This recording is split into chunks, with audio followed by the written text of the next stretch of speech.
سلامتی ہو ابراہیم پر، اسی طرح ہی ہم نیکوکاروں کو جزا دیتے ہیں، یقیناً وہ ہمارے مخلص بندوں میں سے تھا۔ اور اسی طرح اللہ فرماتے ہیں وَبَشَّرْنَاهُ بِإِسْحَاقَ نَبِيًّا مِّنَ الصَّالِحِينَ، اور ہم نے اسے نیکوکار نبی اسحاق کی ولادت کی خوشخبری سنائی۔ یہ خوشخبری فلسطین کی طرف واپس لوٹنے کے بعد سنائی گئی۔ ایک اکلوتے بیٹے کی قربانی کے لیے تیار ہو جانے کے صلے میں اور سارہ علیہ السلام کی عظمت اور تکریم کے مد نظر اللہ تعالی نے اسحاق کی خوشخبری سنا دی۔ یہ آیت ذبح کے واقعے کے بعد اللہ تعالی نے ذکر فرمائی ہے، اس لیے معلوم ہوا پچھلی آیات میں اسحاق کے علاوہ کسی اور بیٹے کا ذکر ہوا ہے، اور وہ اسماعیل علیہ السلام ہی تھے، جبکہ یہودی روایات میں اسحاق علیہ السلام کو ذبیح قرار دیا جاتا ہے۔ یہ بالکل غلط ہے۔ ذبح کے واقعے کے بعد اسحاق علیہ السلام کی بشارت مل رہی ہے، پھر بھلا وہ پیدا ہونے سے پہلے ہی ذبیح کیسے بن گئے؟ اس لیے یہ قطعی بات ہے کہ اسماعیل علیہ السلام ہی ذبیح ہیں۔ اس کے کئی اور بھی دلائل ہیں جن کے ذکر کرنے کا یہاں موقع نہیں۔ بہرحال اس عظیم آزمائش میں بے مثال کامیابی کے بعد ابراہیم علیہ السلام فلسطین آئے اور 120 سال کی عمر میں اسحاق علیہ السلام کی بشارت ملی، جبکہ سارہ علیہ السلام کی عمر 90 سال تھی۔ ان پر بڑھاپا طاری ہو چکا تھا۔ ایسے میں 3 فرشتے آئے، وہ تو قوم لوط کی تباہی کے لیے آئے تھے۔ راستے میں اللہ کے حکم سے ابراہیم علیہ السلام اور ان کی اہلیہ سارہ کو خوشخبری سنائی، اور اس غرض کے لیے وہ انسانی شکل میں آئے تھے۔ ابراہیم علیہ السلام تو پہلے ہی بہت مہمان نواز تھے، انہیں دیکھ کر بہت خوش ہوئے کہ مہمان آ گئے۔ فرشتوں نے انہیں سلام کیا۔ ابراہیم علیہ السلام نے سلام کا جواب دیا۔ وہ حیرت زدہ تھے کہ یہ لوگ ان کی بستی کے رہنے والے تو ہیں نہیں، لیکن ان پر سفر کے نشانات بھی نہیں ہیں، جیسا کہ دور سے چل کر آنے والوں میں ہوتے ہیں، نہ ان کے پاس سواریاں ہیں۔ قرآن مجید میں آتا ہے قالوا سلاما قال سلام قوم منكرون، فرشتوں نے سلام کیا تو ابراہیم نے بھی سلام کیا اور دل میں خیال کیا یہ اجنبی لوگ ہیں۔ پھر وہ اپنی مہمان نوازی کی عادت کے مطابق انہیں اندر لے آئے، ان کے لیے کھانے کا انتظام کیا۔ اللہ تعالیٰ فرماتے ہیں وَلَقَدْ جَاءَتْ رُسُلُنَا إِبْرَاهِيمَ بِالْبُشْرَى قَالُوا سَلَامًا قَالَ سَلَامٌ فَمَا لَبِثَ أَن جَاءَ بِعِجْلٍ حَنِيذٍ۔ ہمارے بھیجے ہوئے فرشتے ابراہیم کے پاس خوشخبری لے کر آئے تو انہوں نے سلام کیا۔ ابراہیم نے سلام کا جواب دیا اور فوراً بھنا ہوا بچڑا لے آئے، اور بچڑا بھی موٹا تھا۔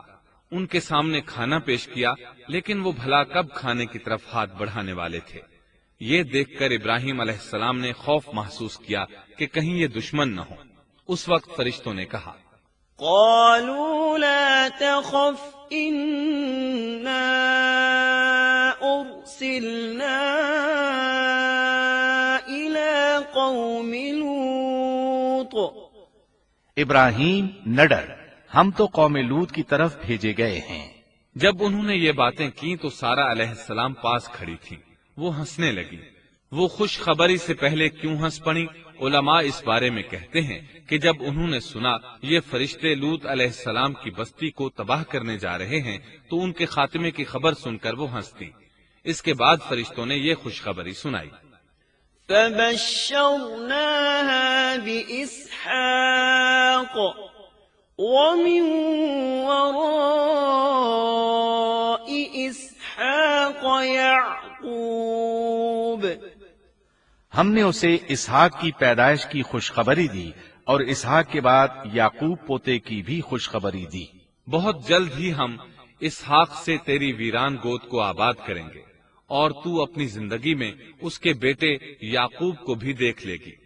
اب 3 بشارتیں جمع ہو گئیں۔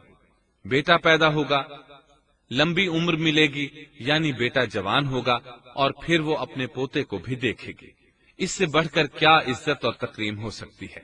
اس لیے جب نبی کریم صلی اللہ علیہ وسلم سے پوچھا گیا کریم یعنی عزت والا کون ہے، تو آپ نے فرمایا کریم بن کریم بن کریم بن کریم، یعنی یوسف بن یعقوب بن اسحاق بن ابراہیم علیہ السلام۔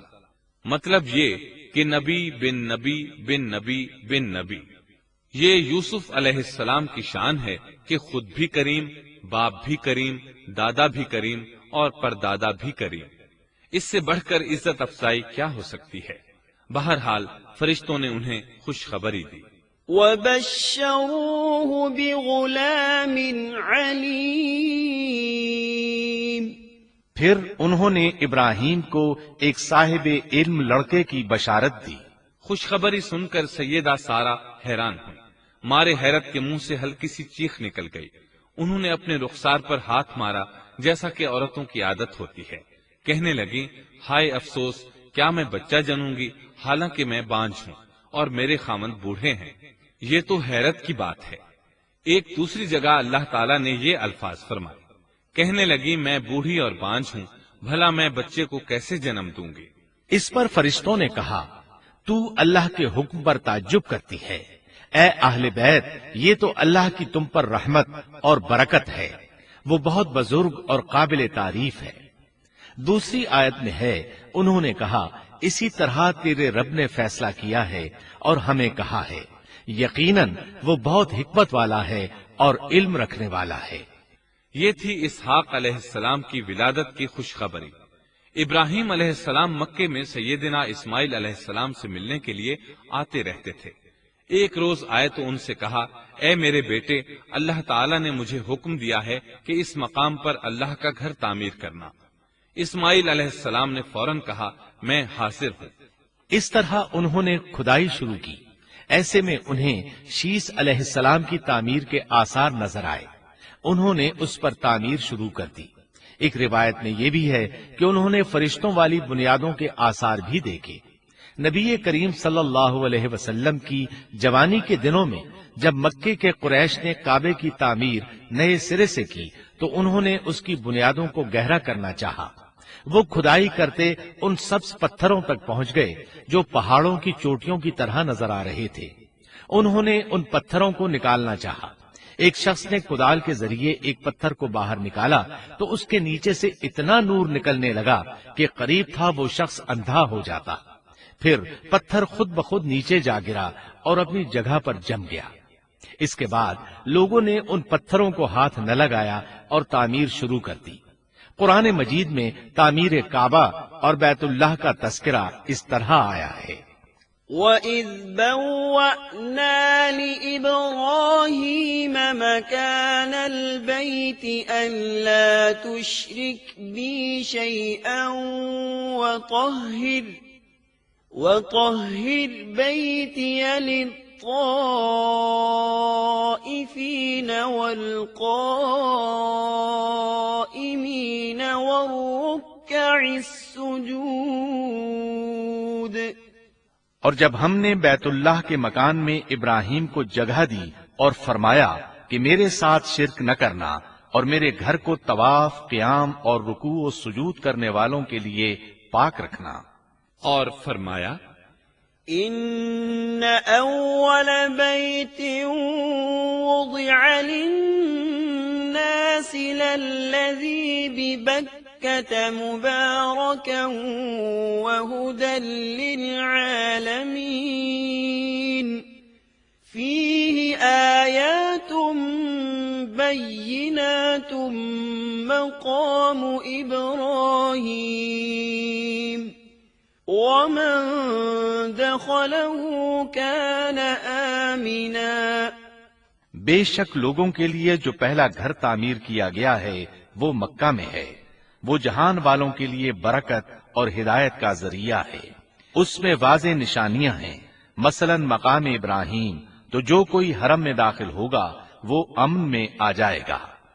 اور فرمایا اور یاد کرو اس وقت کو جب ابراہیم کو اس کے پروردگار نے کئی باتوں کے ذریعے آزمایا، وہ ان میں پورے اترے تو اللہ نے فرمایا میں آپ کو تمام لوگوں کا امام بنا رہا ہوں۔ ابراہیم نے کہا اے میرے رب میری اولاد میں سے بھی امام بنائیے۔ جواب میں اللہ نے فرمایا میرا امامت کا وعدہ ظالم لوگوں کے لیے نہیں ہے۔ اور اس وقت کو یاد کرو جب ہم نے بیت اللہ کو ثواب اور امن کی جگہ بنا دیا اور لوگوں نے مقام ابراہیم کو جائے نماز بنا لیا۔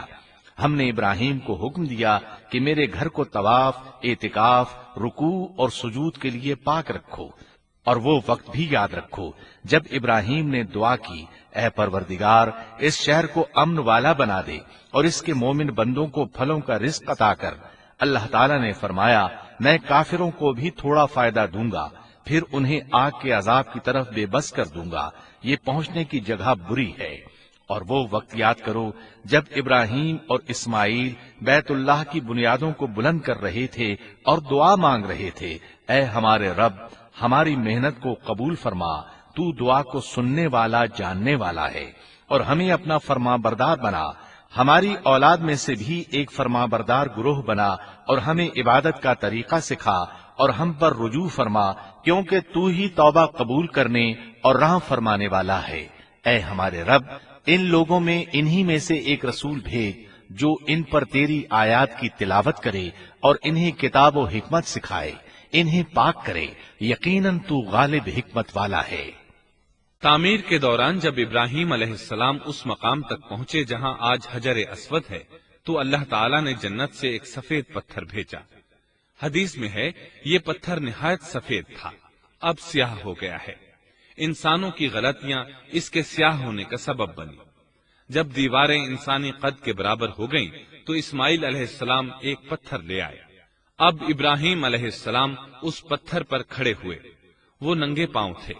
اسی وقت پتھر پگھل گیا، ان کے پاؤں اس کے اندر کسی قدر دھنس گئے، پتھر پر ان کے پیروں کے نشانات آ گئے۔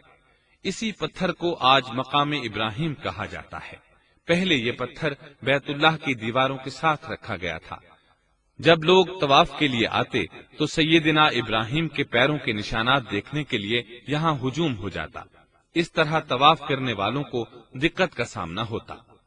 سیدنا عمر رضی اللہ عنہ نے صحابہ کرام کے مشورے سے اس پتھر کو اس جگہ سے قدرے ہٹا کر نماز کی صفوں کے قریب کر دیا تاکہ طواف کرنے والوں کو دقت نہ ہو۔ یہ مقام بہت مقدس ہے۔ اللہ نے فرمایا ہے وَاتَّخِذُوا مِن مَّقَامِ إِبْرَاهِيمَ مُصَلًّى، تم مقام ابراہیم کو جائے نماز مقرر کر لو۔ مقام ابراہیم کے قریب اس کے پیچھے ہو کر نماز پڑھنے کا موقع مل جائے تو لازماً وہاں 2 رکعت ادا کیا کرو۔ موقع نہ ملے تو پھر پوری مسجد حرام میں طواف سے فراغت والی 2 رکعت پڑھ لیا کرو۔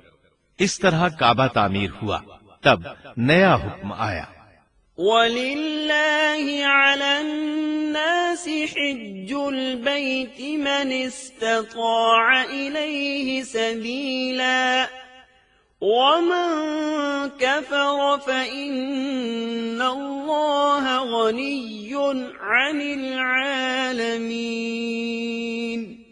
لوگوں میں جو استطاعت رکھے اس پر اللہ کے لیے حج بیت اللہ فرض ہے، اور جو شخص جان بوجھ کر اعراض کرے تو اللہ جہانوں سے بے نیاز ہے اور اسے اس کی کوئی پرواہ نہیں۔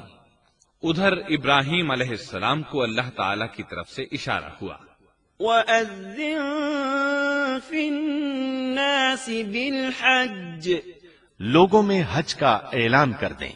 ابراہیم علیہ السلام کہنے لگے اللہ میری آواز بھلا کس کس تک پہنچے گی؟ جواب آیا آپ کے ذمے آواز لگانا ہے، پہنچانا ہمارا کام ہے۔